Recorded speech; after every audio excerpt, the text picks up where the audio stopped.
அப்பா எங்கே என்று தேடினால் அப்பா என்று சொல்வதற்கு லட்சக்கணக்கான மாணவர்களும் இளைஞர்களும் தமிழ் புதல்வன் திட்டத்தில், நான் முதல்வன் திட்டத்தில், புதுமை பெண் திட்டத்தில், அன்பு சோலை திட்டத்தில் பயன்பெற்ற லட்சக்கணக்கான பேர், கோடிக்கணக்கான பேர், மகளிர் உரிமை தொகை வாங்கிய கோடிக்கணக்கான பேர் இன்றைக்கும் சாட்சியாக நிற்கிறார்கள். இனிமேல் திமுக தனித்து தான் நிற்க வேண்டும், கூட்டணி வேண்டாம். எங்கெல்லாம் ஃபெயிலியர் ஆகிருக்கோம், எங்கெல்லாம் நம்ம சரி பண்ணணும், நம்ம ஸ்ட்ரென்தன் பண்ணிக்கணும், எங்கே கரெக்ட் பண்ணிக்கணும், எங்கே கரெக்டிவ் ஆக்ஷன் எடுக்கணும் என்பதை அவர்கள் செய்தால் தனித்து நின்றே திமுக வெற்றி பெறும். 108 மட்டும் நின்னால் அதுக்கு பேர் அழகு கிடையாது. ஓகே, 130 ஜெயிச்சிருக்கணும் எம்ஜிஆர் மாதிரி, அதுவும் கிடையாது. அப்போ இந்த அலை அமித்ஷாவால் உருவாக்கப்பட்ட அலை. கூட்டணிக்கு ரெலவன்ஸ் இல்லை. இங்கே மக்களது உணர்ச்சிகளை யார் கரெக்டாக டச் பண்ணுறாங்க, மக்களை யார் கரெக்டாக டச் பண்ணுறாங்க, மக்களது உணர்ச்சியை யார் தூண்டி விடுறாங்க, மக்களை யார் ஏமாத்துறதுக்குள்ள கட்டி ஜெயிக்கிறாங்க, இதுதான் இன்றைக்கி எலெக்ஷன் ட்ரெண்டு. விசிகா தலைவர்கிட்ட போய் காலில் விழுந்து நீங்கள் அமைச்சராக பதவி ஏற்றுக்கணும், திருச்சி கிழக்கில் நிற்கணும் என்று சொல்லி கைகட்டி நின்று கேட்டுக்கிட்டு இருந்த நிலைமை போய் இன்றைக்கி ஒரு பேப்பரில் எழுத வச்சுருக்கீங்க. கம்யூனிஸ்ட்டும் ஐஎம்எல்லும் விசிகாவும் தாவேக்கோட சேரும்போதும் இவங்க 2 பேரும் சேரக்கூடாதா? நாம் தமிழரும் திமுகவும் சேரக்கூடாதா? திமுகவும் அதிமுகவும் சேரக்கூடாதா? என்ன பிரச்சனை?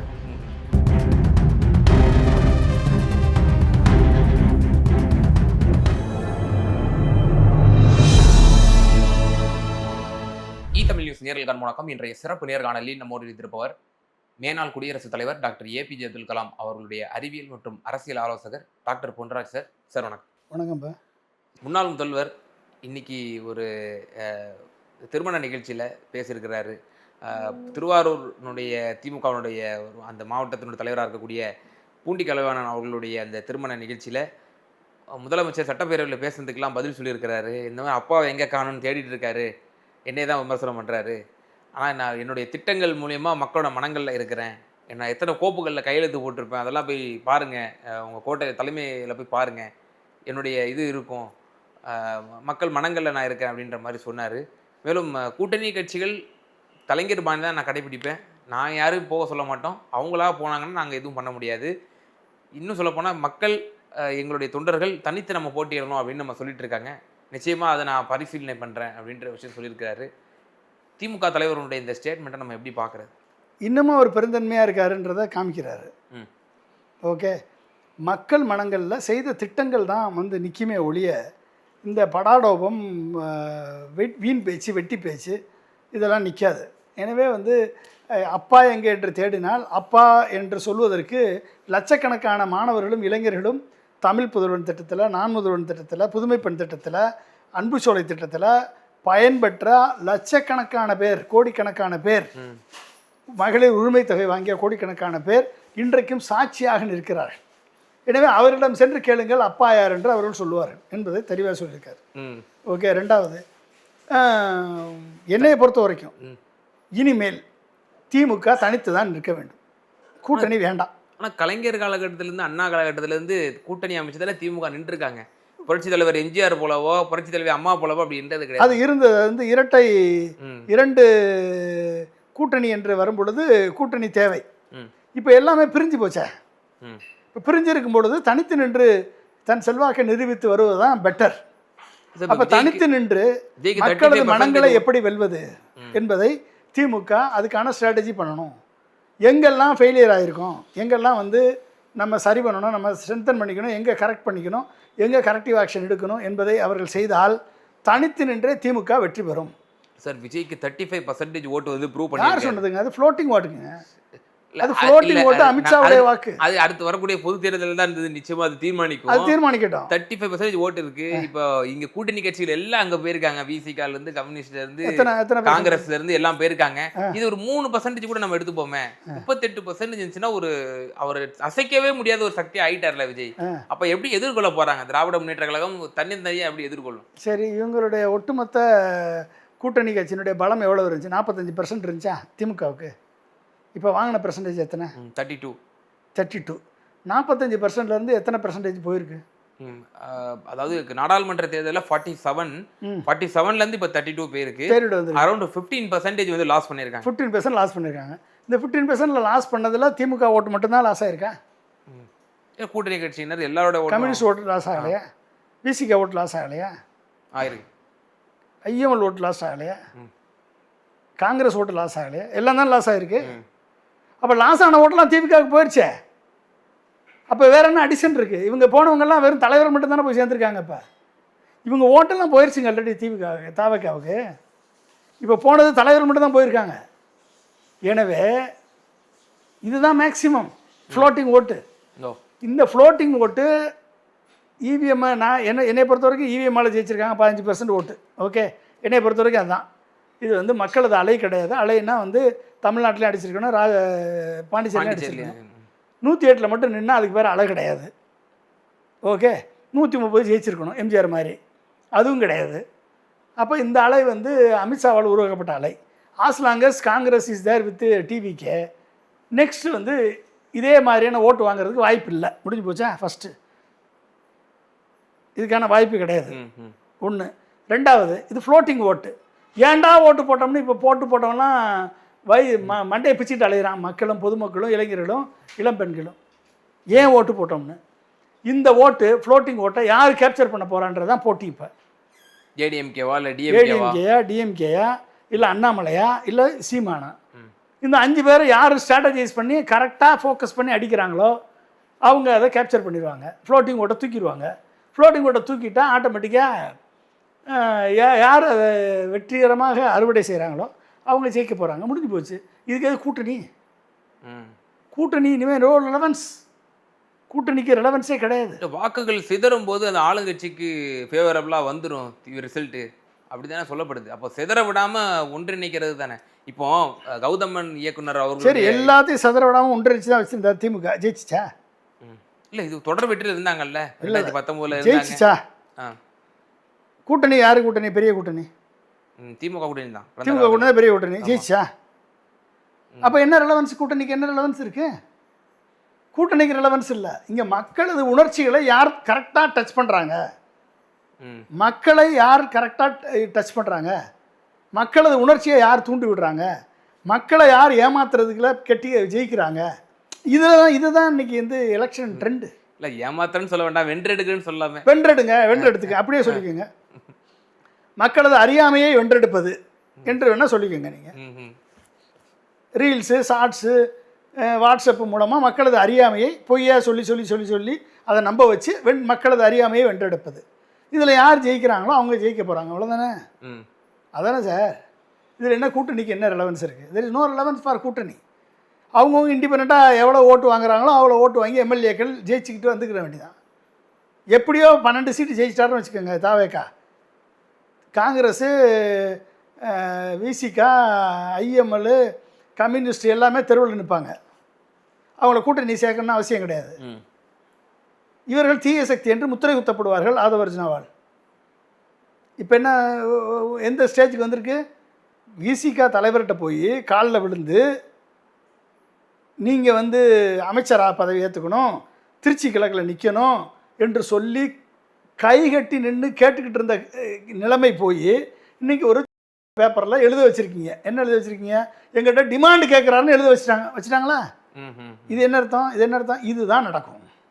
ஓகே. அப்போ இவர்களை யாரெல்லாம் ஆதரிக்க சென்றார்களோ அவர்களை தவறாக போர்ட்ரே பண்ணி இவர்கள் பதவி ஆசை பிடித்தவர்கள், இவர்கள் பணத்தாசை பிடித்தவர்கள் என்று இவர்கள் மேலே பிராண்டு பில்டப் பண்ணிட்டே வருவாங்க. வந்து ஒரு கட்டத்தில் இவர்கள் முத்திரை குத்தப்பட்டு இவர்கள் வெளியே தள்ளப்படுவார்கள். அப்போ வந்து அந்த நேரம் பார்த்தா தாவேக்கா இடைத்தேர்தலில் வெற்றி பெற்று 12 சீட்டை கையில் வச்சுருக்கோம். அந்த கையில் வச்சுருக்க நேரத்தில் இவர்கள் எங்களுக்கு எதிராக பேசுகிறாங்க, கட்சிக்கு எதிராக பேசுகிறாங்க, எங்களுக்கு எதிராக பேசுகிறாங்க, இனிமேல் இவர்களுக்கு அமைச்சரவையில் இடம் இல்லை என்று இவர்களை தூக்கி எறிவார்கள். அந்த நேல் வரும். அதாவது இப்போது இந்த கட்சிகள்லாம் ஒவ்வொரு சில பகுதிகளில் ஃபோர்ஸஸாக இருக்காங்க. இப்போ வட தமிழகத்தில் விசிகா ஃபோர்ஸாக இருக்குது. என்ன ஃபோர்ஸ் இருக்குது? தலித் ஓட் பேங்க் இருக்குல்ல, அதான் போயிடுச்சு சார். அங்கே இல்லை சொல்கிறாங்க, பாஸ்ட் ரெக்கார்ட் சொல்கிறேன். ஸோ அப்போ அந்த ஃபோர்ஸஸாக இவங்க இருக்கக்கூடாதுன்னு தாவேக்கா நினைக்கிறாங்க. அந்த இடத்துல நாம தான் இருக்கணும். அங்கே அந்த இடத்துல தாவேக்கா எதுக்கு இவங்களை தான் சேர்த்துருக்கு? கம்யூனிஸ்ட் இருக்கிற இடத்துல தாவேக்கா தான் இருக்கணும், இவங்க இருக்கிற இடத்துல தாவேக்கா தான் இருக்கணும், விசிகா இருக்கிற இடத்துல தாவேக்கா தான் இருக்கணும், முஸ்லீமில் வந்து தாவேக்கா தான் இருக்கணும். இவர்கள் என்று தனி ஐடென்டிட்டியே இருக்கக்கூடாது என்பதுதான் ஆதவர்ஜுனாவுடைய திட்டம். அதை செயல்படுத்துகிறாங்க அவங்க. கொஞ்சம் கொஞ்சமாக செயல்படுத்திட்டே வருவாங்க. வாங்க என்று அழைத்த நிலைமை போய் இவர்கள் கேட்கிறார்கள் என்ற நிலைமைக்கு இன்றைக்கு தள்ளப்பட்டிருக்கிறார்கள். இன்றைக்கி வந்துருச்சா, பேப்பரில் வந்துருச்சா, திருமாவளவன் டிமாண்ட் பண்ணுறாரு. அப்போ என்ன அர்த்தம்? மக்கள் அதை படிக்கிறவன் என்ன நம்புவான், சாதாரண பேர் என்ன நம்புவான்? திருமாவளவன் மேலே ஒரு ராங்கான ஒப்பீனியன் வரும். ராங்கான ஒப்பீனியன் வந்தால் திருமாவளவன் கட்சிக்காரங்களை என்ன இவர் பதவிக்காக இப்படி அலைகிறாரு, அப்போ நம்மளுக்கு அந்த பதவி கொடுக்க மாட்டாரோ அப்படின்னு நினைக்கிறவன், பதவி கிடைக்காதவன் எல்லாரும் தாவக பக்கமும் சேர்ந்துருவானா இல்லையா? மொத்தம் 20 பேர் தான் இருக்காங்கன்னு சொன்னது யார்? ஆதவர்ஜுனா தானே. திருமாவளவன் சுற்றி 20 பேர் தான் இருக்காங்கன்னு சொன்னது யார்? ஆதவர்ஜுனா தானே. அப்புறம் என்ன இருக்குது? இந்த அடுத்த ஸ்டேஜ் கொண்டாந்து விட்டாங்க திருமாவளவனை. அப்போ இது ஒரு டாக்டிக்ஸ். அந்த கட்சியினர் வந்து தாவக பக்கம் இழுக்கிறதுக்கான எப்படி அதிமுக பண்ணிட்டு இருக்காங்களோ, அதிமுக என்ன பண்ணுறாங்க? வெளிப்படையாக சொல்கிறாங்க. வெளிப்படையாக கூட்டணி கட்சிகளை மறைமுகமாக சொல்லி முடிச்சிருவாங்க. அவ்வளோதான். மகேந்திரன் போய் சேர்ந்தாரா இல்லையா? சிபிஐ மகேந்திரன். ஆமாம். அவர் ஏற்கனவே கட்சியிலேருந்து நீக்கப்பட்டு ஒதுக்கப்பட்டிருக்காருன்னு வச்சுக்கோங்க. இருந்தாலும் போய் சேர்ந்து இப்போ சேவத்துண்டோட போய் இன்னும் அடுத்து சு வெங்கடேசன் போய் சேருவார். அவர் எம்பியாக இருக்கார் சார். எம்பியாக இருந்து அடுத்து நீ ஜெயிக்கணும்னா கம்யூனிஸ்டில் இதே சு வெங்கடேசனுக்கு சீட்டு கொடுப்பாங்கன்னு என்ன நிச்சயம்? தாவக்கால சேர்ந்தா கண்டிப்பாக எம்பி சீட்டு உண்டுல்ல. அதுதான் நிர்மல்குமாரை வந்து மதுரை நிர்மல்குமார்கிட்ட பிஏ வேலை பார்க்குறாரு. அப்போ அவர் அங்கே போயிட்டாருன்னு வச்சுக்கோங்க. அடுத்து அங்கே போயிட்டாருன்னு கம்யூனிஸ்டுடைய ஸ்ட்ரென்த் குறைஞ்சிட்டே வரும். கடைசியில் சண்முகமும் போய் சேர வேண்டியதான். ஐஎம்எல் காதர் மைதீன் மாதிரி. வேறு என்ன பண்ணுவீங்க சார்? இப்போ இந்த கௌதமன் அவர்களுடைய இந்த இல்ல திருமண விழாவில் வந்து முன்னாள் முதல்வர் ஸ்டாலின் கலந்துக்கிட்டாரு. அதில் சீமானும் பார்ட்டிசிபேட் பண்ணார். பார்த்தீங்களா தேர்தல் முடிவுகள் எந்த அளவுக்கு வந்து சீனை மாற்றிருக்கு பாருங்க. எதிரிகளும் எதிரிக்கு எதிரி நண்பங்கிற அடிப்படையில் வந்து 2 பேரும் அமர்ந்து ரொம்ப ரொம்ப கொஞ்சி குழாவிட்டு இருக்காங்க. அப்போ நான் அடுத்தது கூட்டணி தான் அமைக்க போகிறாங்க அப்படின்ற மாதிரி ஒரு பக்கம் சோஷியல் மீடியாவில் பேசப்பட்டு வருது. சீமான் கூட அப்படி ஒரு கூட்டணி அமைப்பதற்கான வாய்ப்புகள் இருக்கா? அதாவது சீமான் வந்து ஒரு உச்சத்தில் திரு மு.க. ஸ்டாலினை விமர்சித்து கொண்டிருக்கும் பொழுது, சீமான் அவர் தந்தை இறந்த பொழுது அவரிடம் தொலைபேசியில் அழைத்து அவருக்கு ஆறுதல் சொன்னவர் திரு மு.க. ஸ்டாலின்.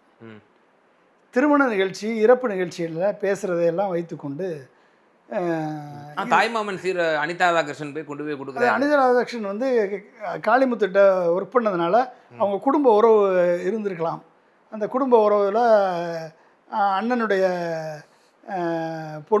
அண்ணன் பொண்ணு, அதனால் தாய்மாமன் சீரை கொண்டு எல்லாம் அரசியலே நம்ம பொருத்தி பார்க்க முடியாதா? அரசியல்வாதிகள் ஒவ்வொரு காரியத்திலையும் நிச்சயமாக அரசியல் இருக்கும் அப்படின்னு இருந்துட்டு போகுதுங்க. இப்போ என்ன பிரச்சனை? ஏங்க நீங்கள் வந்து கம்யூனிஸ்டும் ஐஎம்எலும் விசிகாவும் தாவக்கோட சேரும்போதும் இவங்க 2 பேரும் சேரக்கூடாதா? நாம் தமிழரும் திமுகவும் சேரக்கூடாதா? ஓகே.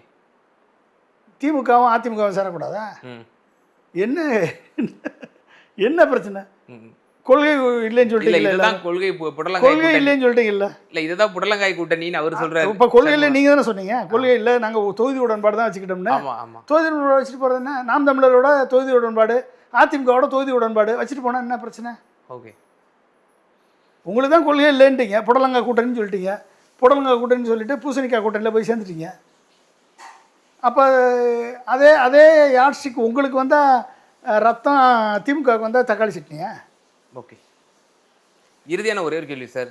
ஏவாவேலு வீட்டில் இன்றைக்கி காலிலேருந்தே ரைடு பார்க்குறோம். அடுத்தடுத்த அமைச்சர்கள் மேலே டிவிஎஸ்சி வச்சுக்கிட்டு வந்து வழக்கு போடுறது. ஏற்கனவே நேரு அமைச்சர் மீது, முன்னாள் அமைச்சர் மீது வச்சுருந்தாங்க. இப்போ ஏவாவேலு வீட்டில் ரைடு. ஒரு நெடுஞ்சாலைத்துறையினுடைய டெண்டர் முறைகேடு சம்பந்தமான மேலும் ஒரு வழக்கு பதிவு செய்யப்படலாம் என்ற தகவலும் தொடர்ந்து வந்து கொண்டிருக்கின்றன. எப்படி பார்க்குறீங்க இதை? நடக்கட்டும், எத்தனையோ ரைடு நடக்குது, இது ஒரு ரைடு. முதல்வர் சரி தெளிவாக இருக்காரா தான் சொன்ன அந்த வாக்குறுதியில்? அதாவது ஊழல் செய்ய மாட்டோம், செய்கிறவங்களையும் நாங்கள் விட மாட்டோம், பார்த்துட்டு இருக்க மாட்டோம் அப்படின்னு சொல்லி ஒரு வீராவசரமாக பேசினார் இல்லையா? சோளிங்கர் எம்எல்ஏன்னு ஒருத்தர் இருக்கார் தாவேக்கால. அவர் வந்து கட்சி பதவிக்கு லஞ்சம் வாங்குறேன்னு சொல்லி தாவேக்கா பெண் நிர்வாகி ஒருத்தர் வந்து சிஎம் செல்லுக்கு கொடுத்துருக்காரு. முதல்ல சோளிங்கர் எம்எல்ஏவை நீக்க சொல்லுங்கள். ஊழல் மேலே நாங்கள் கடுமையான நடவடிக்கை எடுக்கணும்னா சோளிங்கர் எம்எல்ஏவை நீக்க சொல்லுங்கள். அடுத்து 29ஆம் தேதி ஒரு இணைப்பு விழா. விஜயபாஸ்கர் அவர்கள் இணைகிறாராம் கட்சியில். இப்போ குட்கா புகழ் ஊழல் வந்து பிரச்சனை இல்லையா? ஏன்னா அவங்களுக்கு எந்த பிரச்சனையும் இல்லை. 41 பேர் மேலே ஆல்ரெடி கிரிமினல் கேசஸ் எல்லாம் பெண்டிங்கில் இருக்குது. தாவேகாவினுடைய கட்சியை சேர்ந்த எம்எல்ஏக்கள், அமைச்சர்கள் 41 பேர் மேலே கிரிமினல் கேசஸ் பெண்டிங்கில் இருக்குது. அதனால் வந்து எத்தனை கிரிமினல் கேஸ் பெண்டிங்கோ, ஊழல் கேஸ் பெண்டிங்கில் இருக்கவங்கள சேர்த்துக்கிறதுல அவங்களுக்கு வந்து தூய சக்திக்கு பிரச்சனை இல்லை. தூய சக்தி சார், தூய சக்தி தூய சக்தி வந்து நாரசக்தியாக மாறிக்கொண்டிருக்கிறது. அவ்வளோ துர்நாற்ற சக்தியாக மாறிக்கொண்டிருக்கிறது. நிச்சயமா சார், பல்வேறு கேள்விகளுக்கு ரொம்ப விரிவாக தெளிவாக பதில் சொன்னீங்க. நன்றி. வணக்கம். தேங்க்யூ.